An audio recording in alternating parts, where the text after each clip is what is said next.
Hello guys! Now, as most of you might remember, I bought myself an old Volvo 740 about 3 weeks ago, and I made a video about that when the car had just arrived here.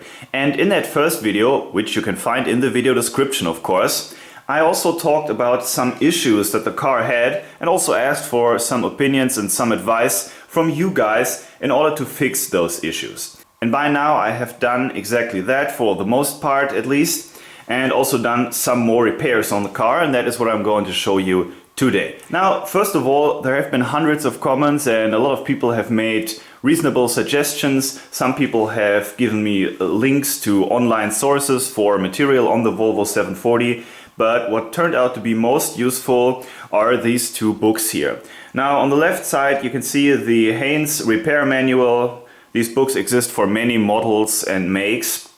And I actually owned this manual before I even bought the Volvo 740, so a lot of people mentioned it, but I already knew about it. Now the thing was that my first problem revolved around the turn signals, and one thing about this manual is it is really good for general advice on the car, and there are a lot of practical tips on how to solve certain issues, but it doesn't really go into detail explaining, for example, how the electronics of the car are actually set up. Now, there are circuit diagrams inside the book, but they really put a very large circuit diagram on very small sheets of paper, and a lot of the actual information was lost that way. I actually cut out the circuit diagrams, scanned them in and tried to magnify them and do all that with very high quality, but it was not good enough for my taste at least. And in order to find out more about the electronics and the typical setup of the turn signals and so on inside a Volvo 740, I bought myself this original service manual here, as it was used in German car repair shops at that time, and you can see that it is especially branded for the Volvo 740 model year 1990. And this book, other than the Haynes manual, does not have only the most basic circuit diagrams, but really a lot of very detailed drawings about where all the different electronic components are actually installed inside the car, and it also gives some explanation on how it all works. So this was much more expensive than the Haynes manual, but it turned out to be very useful, and we're going to use some of the pictures from inside that book in this video. Just to give you a comparison here, other than in the Haynes manual, here they actually have a large scale, high quality printout of all of the circuit diagrams, and you will then also find larger detailed pictures inside the book. But long story short, I actually used information from both of these sources for some of the maintenance work and repair that I'm going to show you today. So by now, the list of things that I had to work on has become rather long. So in order to stay on top of things, let's start with the issues that I mentioned in the first video and clarify them first. Now, the first thing that I complained about was that as soon as I turned the key, the direction indicator relay started to click. Now, I thought at first that that might be a malfunction, but it turned out that that was just a Volvo newbie mistake. It is actually just a seatbelt alarm, and as soon as you plug in your seatbelt, the relay will be quiet.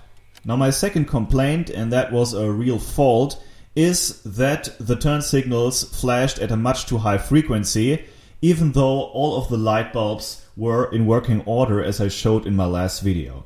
And there have been like hundreds of comments about people's suggestions about what might be wrong. And it took me some time to find out what the actual issue was.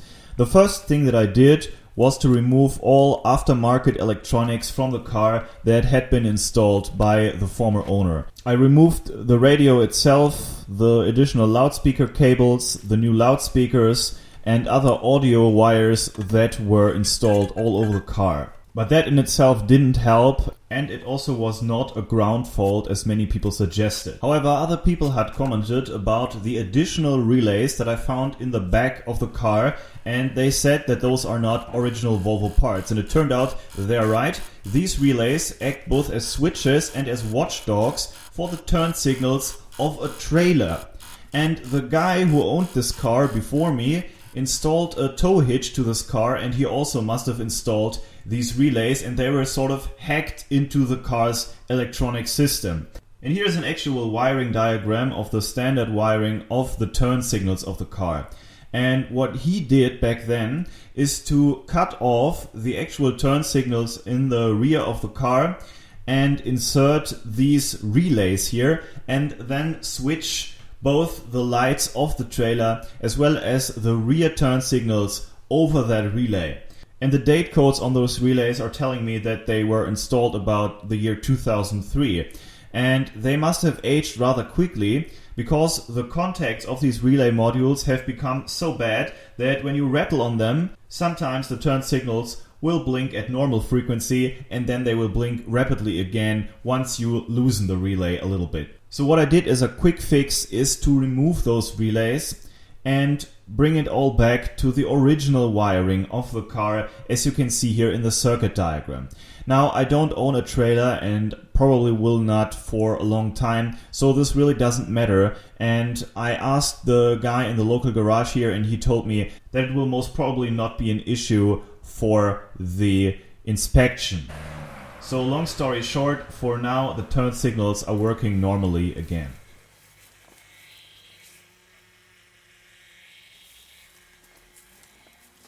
And here you can see the next issue already. The outer transparent parts of the turn signals had been held in place by duct tape for a while. That is because they had broken off. And I fixed that by simply reattaching them with some modified silicone. Now, as you might remember, the next thing that I had complained about was that the fuel pump under the car was making very loud squealing noises.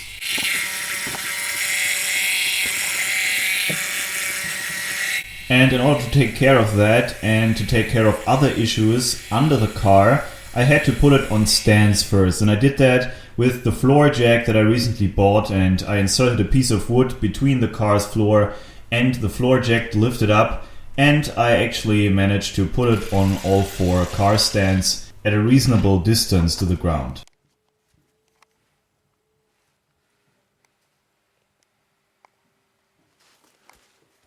And of course, when working on anything attached to the fuel lines, you absolutely do not want to create a spark that could ignite the gasoline. And that's also why the Haynes manual puts an emphasis on disconnecting the ground lead of the battery before working on the fuel pump. And here we have the fuel line coming from the tank in the rear of the car, which is then attached to this hose here leading to the fuel pump.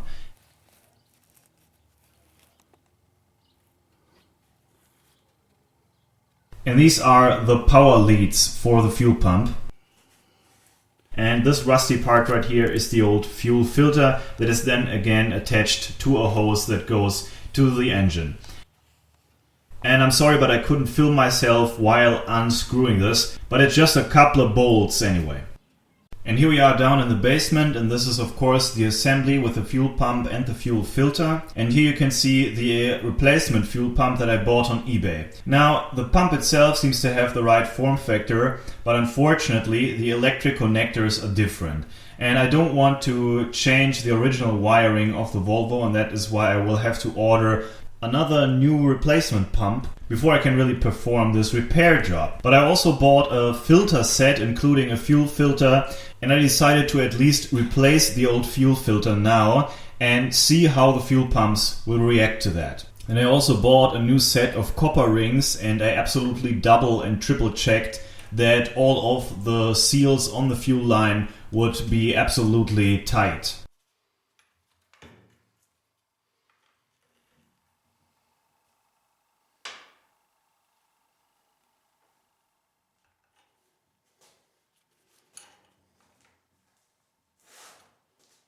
And after having reinstalled this fuel pump assembly, having reconnected the battery and turned the key, you can already hear that the main fuel pump is actually much quieter than before.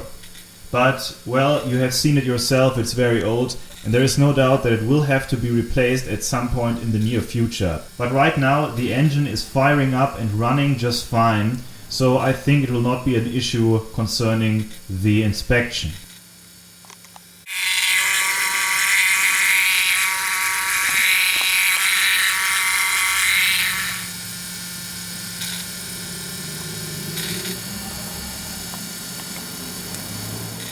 Okay, so there you have the direct comparison between the sound before and after replacing the fuel filter. So just let me know what you think about that. Now, some guys have told me that the noises that the fuel pump makes is actually due to the malfunction of the tank pump, which is another smaller fuel pump that is sitting directly inside the tank. And in order to reach that, you have to go into the rear of the car and remove some of the covers here, and then you can find this hatch here which you have to unscrew.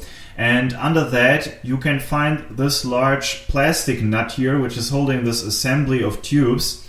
And inside this thing is the so-called tank pump. And if what some of the guys are saying is true, then this pump would have to be replaced as well. And there might be another issue with the fuel pump or pumps, and that is something that people have pointed out in the last video. When I turn the key to position number 2, the fuel pump is running constantly, while some people say that it has to run for only a couple of seconds before actually starting the engine. But here you can take a look inside the fuel pump relay. It has no problems, the contacts are okay, and there is actually no timing electronics in here, so that would be somewhere else in the car. Is that maybe directly attached to the ignition?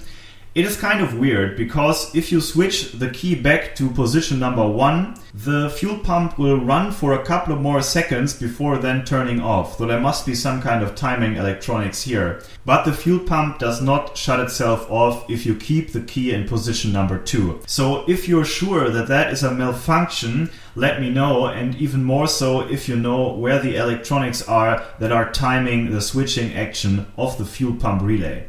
Okay, so that is pretty much what I had to say about the repair jobs concerning the issues that I described in the first video. But as I already mentioned, I actually have done a lot more repair and maintenance jobs on the car already, but the issues that those repairs revolved around are completely different from what I have been talking about up to this point, and that is why I will make a second video about that, and that will go online tomorrow. So I hope you liked this little video, and see you soon.